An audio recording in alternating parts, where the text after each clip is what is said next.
اللہ تعالیٰ نے قرآن مجید کی ان آیات میں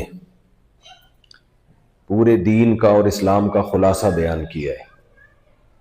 اچھا، آپ ساتھ ساتھ ٹرانسلیشن کریں گے؟ پورے دین کا اللہ نے ان آیات میں خلاصہ بیان کیا ہے. اور اسلام کی یہ خوبی ہے کہ اگر یہ آیت نہ ہوتی اور یہ قرآن کے مضامین نہ ہوں تو انسان میں اور حیوان میں کوئی فرق نہیں رہتا. قرآن کہتا ہے اما من طغى وآثر الحیات الدنیا.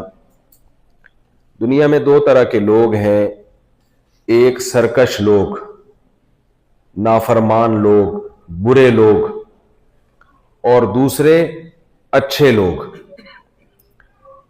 انسان وہ واحد مخلوق ہے جس میں اچھے بھی ہوتے ہیں اور برے بھی ہوتے ہیں. جانور نہ اچھے ہوتے ہیں نہ برے ہوتے ہیں. فطرت نے انہیں جس ٹریک پہ چلایا، جس راستے پہ چلایا، وہ ہمیشہ اسی راستے پہ چلتے ہیں.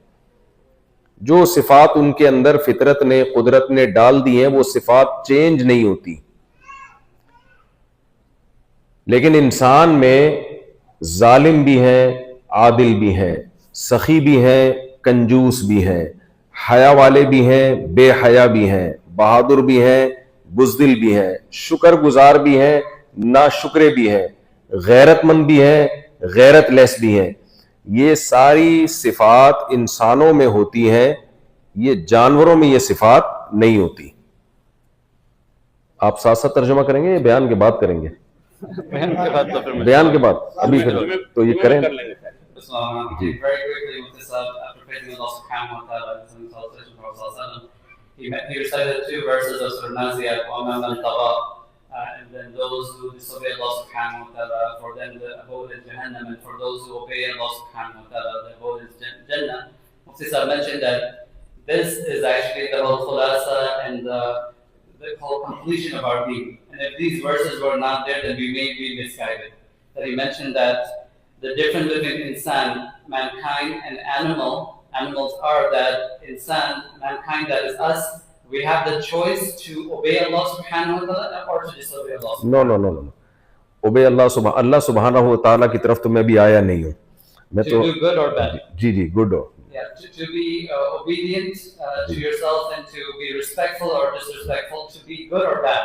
Whereas animals, they don't have that choice. They don't have that distinction quality to distinguish between right and wrong. اب یہ بات تو سب مانتے ہیں، کافر بھی مانتے ہیں، مسلم بھی مانتے ہیں کہ انسانوں کی 2 ٹائپس ہیں، اچھے اور برے. اور جانوروں کی ایک ہی ٹائپ ہے. جو جانوروں میں کوالٹیز ہوتی ہیں وہ بلٹن ہوتی ہیں کمپنی کی طرف سے. کتے وفادار ہوتے ہیں تو ہمیشہ وفادار ہی رہیں گے، وہ بے وفا نہیں ہوتے. جو جانور بہادر ہے وہ ہمیشہ بہادر ہی رہے گا. لیکن انسانوں میں انسان اپنے اختیار سے دونوں ٹریک ہیں اس کے پاس، اچھے راستے کو سلیکٹ کرے یا وہ برے راستے کو سلیکٹ کرے. یہ انسان کے پاس آپشن ہے. یہ بات کافر بھی مانتا ہے، مسلم بھی مانتا ہے، غیر مسلم جو خدا کو مانتے ہیں، جو نہیں مانتے، وہ سب یہ بات مانتے ہیں. اسی وجہ سے دنیا میں سزائیں انسانوں کے لیے ہوتی ہیں، جانوروں کے لیے کوئی پنشمنٹ نہیں ہے. پوری دنیا میں لاز انسانوں کے لیے بنتے ہیں. اچھے لوگوں کو بینیفٹس دیے جاتے ہیں، ایوارڈ دیے جاتے ہیں. جو برے لوگ ہیں ان کو سزائیں ملتی ہیں، لیکن جانوروں کو سزائیں نہیں ملتی. آپ نے نہیں دیکھا کہ کسی کتے نے 6 انسانوں کو کاٹ لیا تو اسے امریکہ میں جیل سنا دی گئی ہو یا سزا دی گئی ہو. اس لیے کہ وہ اس نے اگر کاٹا ہے تو وہ اپنی نیچر سے مجبور ہے. تو یہ بات تو پوری دنیا میں چاہے مسلم ہو، غیر مسلم ہو، خدا کو مانتے ہو، نہیں مانتے ہو، یہ بات تو طے شدہ ہے کہ there are 2 types of humankind. انسانوں کی کتنی قسمیں ہیں؟ 2 قسمیں، اچھے اور برے. جی آپ اچھے انسانوں میں آتے ہیں. جی Mufti Sahib is giving a talk in English as well. So Mufti Sahib, basically, very quickly, my transition will be small. Mufti Sahib saying there are 2 kinds of mankind. But whereas animal, there is no 2 kinds. There's only 1 kind of animal. That they are, what they are fit or what they were created for.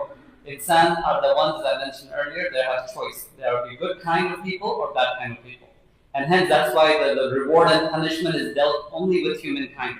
That if a human being does something good, they will be rewarded. If they did something wrong, then they will be held accountable. Whereas animal, there will be no accountability for them, good or bad. You gave the example of a dog. If if a dog does something bad or did something good, it is accepted that it's a dog or any other animal, whereas human being, we have accountability. یہی وجہ ہے. مجھ سے کسی نے پوچھا نا کہ ہم قربانی کا جانور جب ذبح کرتے ہیں تو کسی نے کہا اگر ماں گائے جو ہے وہ پریگننٹ ہو تو اس کو کوئی ذبح کرتا ہے تو یہ بہت بڑا کسی نے کہا جرم ہے, کیونکہ اس کے بچے کا کیا قصور ہے. تو میں نے کہا کیا اس کی ماں نے 7 قتل کیے تھے جو ہم اس کو ذبح کر دیتے ہیں؟ قصور تو اس کی ماں کا بھی نہیں ہے. تو جانور کو ہم جو ذبح کرتے ہیں وہ کھانے کے لیے کرتے ہیں, اس کے کسی جرم کی سزا نہیں دی جا رہی ہوتی اس کو. So the example he gives is when you slaughter an animal, especially let's say for a cow, someone asked Mufti Sahib an example, what if it's a female cow, it's a pregnant cow, you know, it's unfair that we slaughter that cow and there's a fetus or the young born which is right there. So Mufti Sahib in response is saying we are not slaughtering that animal because they have done something wrong. Rather we slaughter it because of the command of Allah subhanahu wa ta'ala has made it easy for us, so we consume, we eat that animal. So there's no logical understanding that we are paying back that animal or it's a punishment for that animal that we are sacrificing. تو اب مسئلہ یہ ہے کہ یہ تو سب مانتے ہیں کہ انسان اچھا ہوگا یا برا ہوگا. اب اچھائی کی ڈیفینیشن کیا ہے؟ اچھا انسان کہتے کس کو ہیں؟ اس میں لوگوں کا اختلاف ہے.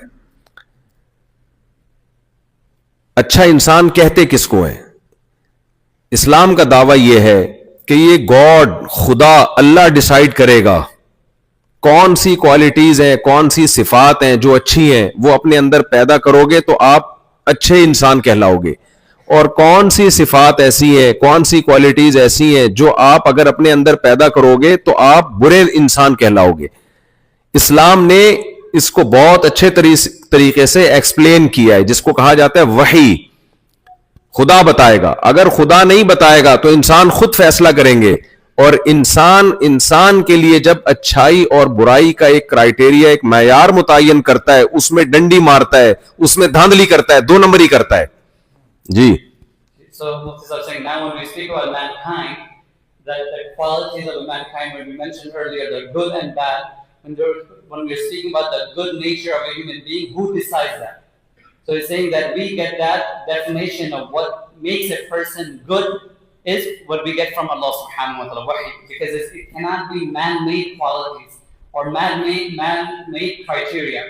Because he's saying that if we were to decide what is the criteria for being good, because of the nature of us as human beings, we will shortcut and we will make some exceptions for one another.